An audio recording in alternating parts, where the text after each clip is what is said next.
6వ తారీఖు శుక్రవారం రోజు సంకష్టహర చతుర్థి రావడము అత్యంత అమోఘం మనకు.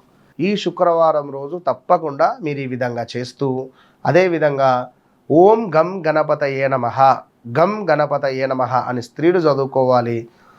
పురుషులైతే ఓం గం గణపతయే నమః మంత్రాన్ని ఒక 108 సార్లు లేదా 1008 సార్లు స్మరణ చేసుకోండి ఈ రోజు నాడు.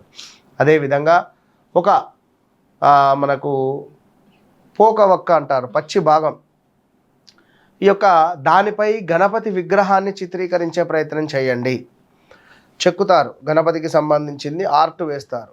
సో ఒక పోక వక్క పైన గణపతి యొక్క చిత్రాన్ని చిత్రీకరించి దీనిని మీ ఇష్టదైవం దగ్గర పెట్టి ఆ రోజు మొత్తము పూజ చేసుకున్న తర్వాత నెక్స్ట్ డే ఆ యొక్క మూటలో ఈ యొక్క గణపతి యొక్క విగ్రహాన్ని పెట్టి దాన్ని మూటలాగా కట్టి ఇంటి పైన సపరేట్గా దాన్ని ఒక మొల కానీ ఏదైనా ఒక రూపకంగా దాన్ని కట్టుకునే ప్రయత్నం చేయండి. రోజు ఇంటి నుండి బయటికి వెళ్ళంగా దాన్ని నమస్కరించుకొని పోయేటట్టుగా, ఇంటి నుండి మన బయట నుండి ఇంటికి వచ్చేటువంటి క్రమంలో బయటనే కాళ్ళు చేతులు కడుక్కొని ఇంట్లోకి వచ్చేటువంటి క్రమంగా మీరు దాన్ని సిద్ధం చేసి పెట్టుకోండి. అదేవిధంగా శుక్రవారంతో కూడి వచ్చింది కనుక ఈరోజు లక్ష్మీదేవి ఆరాధన కూడా మంచిదే.